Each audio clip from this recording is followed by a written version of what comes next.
Hey YouTube, what's going on? It's Badfish back with another episode of Gone Gaming. Today, as you can probably tell from the video and thumbnail, we are going to be doing something a little bit different. I just wanted to do a quick little live play with you guys just to kind of show off, or not show off, but I guess show you how I detail downtown cities. I know this was something I had some troubles with when I first started. So what we're going to do here is we're going to go ahead and just make a little grid square.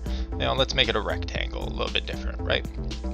So we're going to go ahead and pick one of our big office buildings. So for this purpose, I'm going to just choose the Bank of Skylines. This is an asset I have. So as far as this is going to go, I am going to be just using two mods to help with the detailing. They're very easy mods. They don't do a lot as far as adding processing or anything to your computer. So I used to be gaming on like a 5-6-year-old Acer Aspire laptop. I was able to have these mods no problem, and those two mods are going to be Move It, which you can see the icon which is down here. Move It is essentially a mod that allows you to just grasp assets in the game and move them wherever you want. And then the next mod, you can see the little blip here for Prop and Tree Anarchy on the bottom left. So Prop and Tree Anarchy, what that allows me to do, for example, let's say I wanted to put this tree next to this building. I can't do that. But if I hit Shift P, turn on Prop and Tree Anarchy, suddenly I can do that. So those are going to be the two mods that we are going to be utilizing. But now I want to talk about just detailing your surrounding area of this large building, of any large building really. So if you try to think about downtown areas, obviously you're not always going to have this perfect of a square to build into.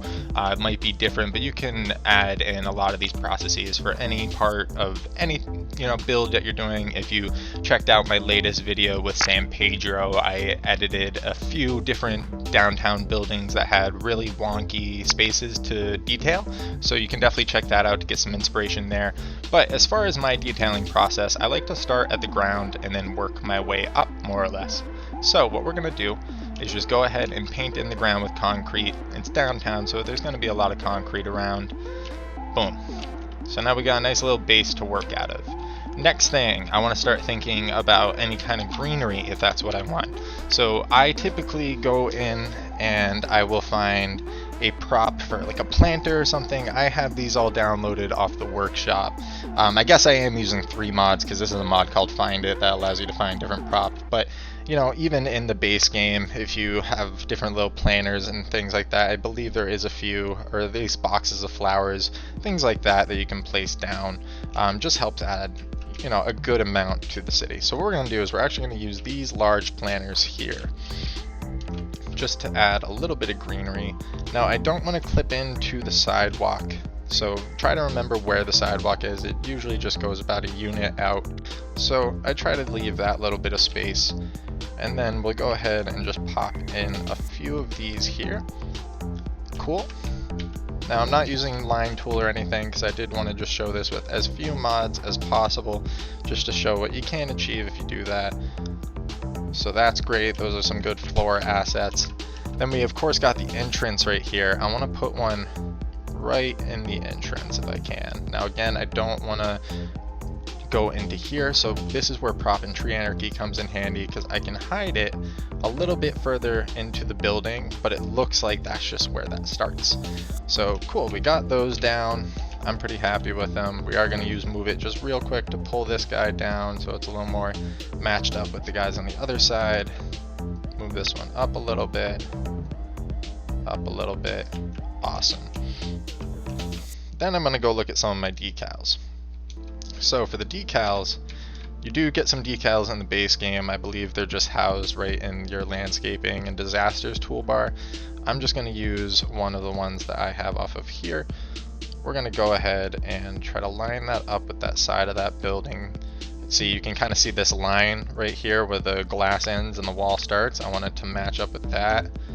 Pull it down, match up, pull it down. Awesome. Match up, and then finish it off right into the road system here. Don't want it to peek through, at least not too much. And I know it's not perfect, like I know there's definitely some clipping, but scrolled out you can't really tell. And then what I might do is, again, go back to my props, maybe place another planter or two. I really like the planters, especially for downtown, just because downtown there is so much concrete. It's nice to just shake it up a little bit. So I'm going to put 2 small planters on either side of this guy. Again, move them back actually so we don't have that clipping issue. And then we'll put some stuff in there too. Awesome, so we got this nice little base. So the next level I like to do, again, going from the ground up, moving upward, is things like benches. So a lot of big buildings like this, they will have benches around them for people to come sit in. Obviously, they have a lot of employees. They want places for the employees to be able to go outside, hang out. So I like to just kind of look at the building, think about where, if I was this business owner, where I would want the benches, or if they are municipal, if I was a municipal planner, where I'd want these benches. So on this building, I really like just putting 2 right there, and we're going to go back and do the same thing on the other side. Of course, it's pitch black over here, thanks to where the sun is located, but we work with what we get. So we'll put down a couple of these benches. Don't want them to clip into the building, so just be wary of that.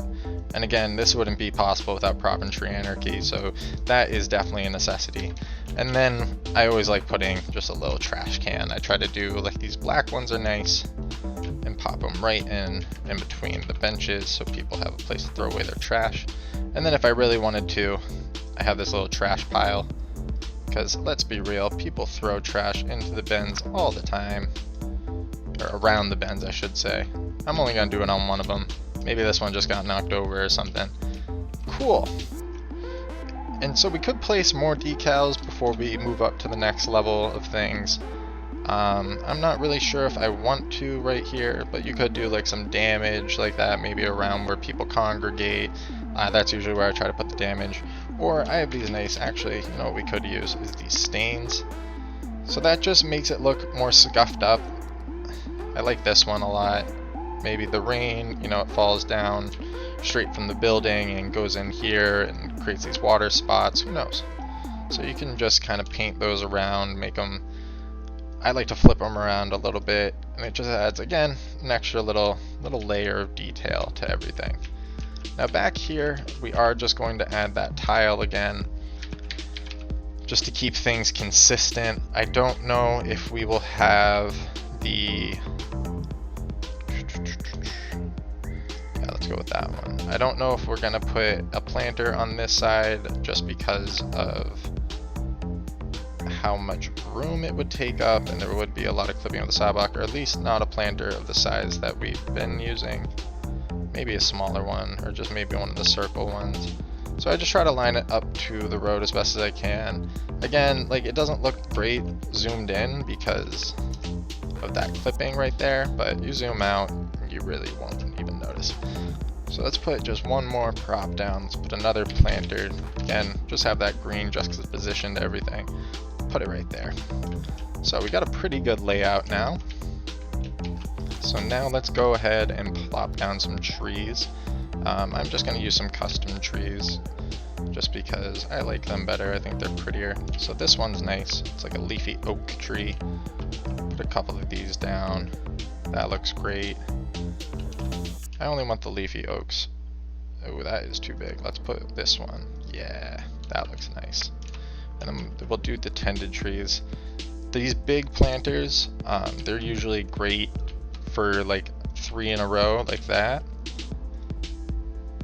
So already this is looking much more detailed. So I guess like one of my big tips would be, don't be afraid to delete some of your buildings downtown to create space to make some of these plazas. Don't be afraid to do it yourself. You know, you don't always need assets. You know, this is essentially empty space, but now it looks so much better. So you could stop right here. Like, that could be it, and that would look awesome. You know, that looks much better. But I'm going to take it a little bit further and just go into some of my small plants here. So we do got some of these like little bushes and things. Let's try to find one that fits nicely. That's too dark. Let's see. I know I had just some small, yeah, those look nice. Ooh. No they don't. Those don't look nice anymore. I realize those are trees. So we'll take those out. There we go, some regular bushes. Put them in between these trees here just to add, again, a little extra detail. It's not much, but like, honestly, so little goes such a long way, especially when you're building on the scale that you're able to in City Skylines. You know, you're not going to be scrolled down to this level unless you're detailing. So when you zoom out and everything kind of blends together a little bit, when you do see those little extra bits of detail, it looks awesome. So that's going to pretty much do it for this tutorial, I guess, tips and tricks video. This is just my process for detailing a downtown building, give it a little bit more of a lifelike feel and appearance. You know, other things that you could add, other ideas, you know, putting in like little cafes, maybe you could put one in, like just have a little fence with some tables inside it. You know, things of that nature. Just try to think about the building itself, and let's say you owned this building, you were the person who you know, had the business that ran out of this building. What kind of things would you want? What would you want it to look like? You know, even right now, like I'm trying to think of some different things, like what about a fountain? So let's look up what our fountains look like. These base fountains are pretty small, so maybe we put down like a fountain there and a fountain there. And it's just these little extra details that do add something. Obviously when you zoom out, I mean, you're not going to see anything, but you zoom back in, as you come in closer, it does add that bit of realism and detail. And, you know, even if you were to get like a cinematic shot, it looks much better. So that is going to do it for this detailing run through, guys. I hope you enjoyed the video. I hope it helps give you some ideas of what you can do and what you can add to your buildings. As always, this has been Gone Gaming. My name's Badfish. If you liked the video, definitely leave a thumbs up below. And if you want to see more Skylines content, I have a series running called San Pedro. I'll put a link up top for you if you want to click into that. We're on like episode 6 right now, episode 6, 7. And it's been a lot of fun. We're doing a lot of detailing like this. So if you enjoyed this video, I think you'll like that. And if you want to see more City Skylines stuff, please subscribe. But have a great one, guys, and I'll see you in the next video.